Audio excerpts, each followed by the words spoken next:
আসসালামু আলাইকুম, আশা করি ভালো আছেন। আমরা যারা ছাগল খামারি রয়েছি, আজকে ভিডিওটা তাদের জন্য খুবই গুরুত্বপূর্ণ। আসলে আমার কয়েকদিন আগে একটা ভিডিও কমেন্ট আসছিল, ভাই পিপিআর রোগ হয়েছে কী করবো। আসলে পিপিআর রোগ কিনে অন্য একটা ভাবতে হবে। তবে হ্যাঁ, পিপিআর রোগ কিন্তু মারাত্মক একটা রোগ, সহজে ভালো হতে চায় না। আর যদি ভ্যাকসিন দেওয়া থাকে তাহলে কিন্তু ছাগলের পিপিআর রোগ কখনো হয় না। আর ছাগলের পিপিআর রোগ হলে ক্ষেত্রে কী কী করতে হবে, আপনাকে চিকিৎসা করাতে হবে ভালোভাবে। তবে অন্য ছাগল থেকে অবশ্যই তাকে আলাদা রাখতে হবে।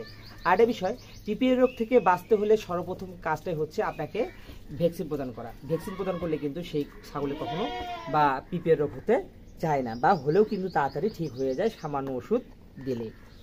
এই যে দেখতে পাচ্ছেন আমার ছাগলের বাচ্চাটা, এতে কিন্তু দেখেন উঠতো ওষুধ একটু দেখলে বুঝতে পারবেন।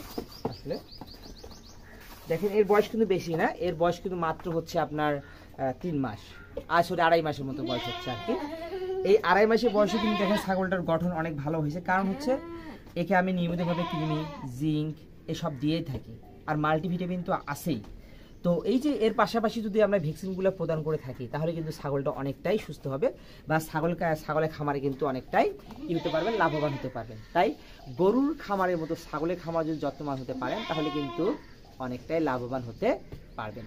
তাই নিয়মিতভাবে ভ্যাকসিন প্রদান করবেন। পিপিআর রোগ হলে কিন্তু দেখবেন যে একটা ছাগলের যদি পিপিআর রোগ হয়, যদি খামারে থাকে আপনার অন্য ছাগলের সাথে থাকে, তাহলে কি হবে দেখবেন যে ওই ছাগলগুলো কিন্তু পিপিআর ধরে যায়। তাই যখন যে ছাগলটাকে পিপিআর ধরবে সেই ছাগল থেকে আলাদা করতে হবে। যাই হোক, এই হচ্ছে আজকের টপিকস। যদি ভিডিওটি ভালো হয়ে থাকে সাবস্ক্রাইব করবেন, আর যারা আমার চ্যানেল নতুন ভিডিও দেখছেন তারা চ্যানেলটিকে সাবস্ক্রাইব করে কমেন্টে জানিয়ে দিবেন। আরেকটা বিষয় সবচেয়ে গুরুত্বপূর্ণ, তা হচ্ছে আপনাদের কি করতে হবে, আপনারা ছাগলকে কি কি ভ্যাকসিন প্রদান করতে হবে বা ভ্যাকসিন করা যায়, যদি কেউ না জানেন আমাকে কমেন্ট করবেন, আমি ভিডিও করার চেষ্টা করব। ভালো থাকবেন, সুস্থ থাকবেন, আল্লাহ হাফেজ।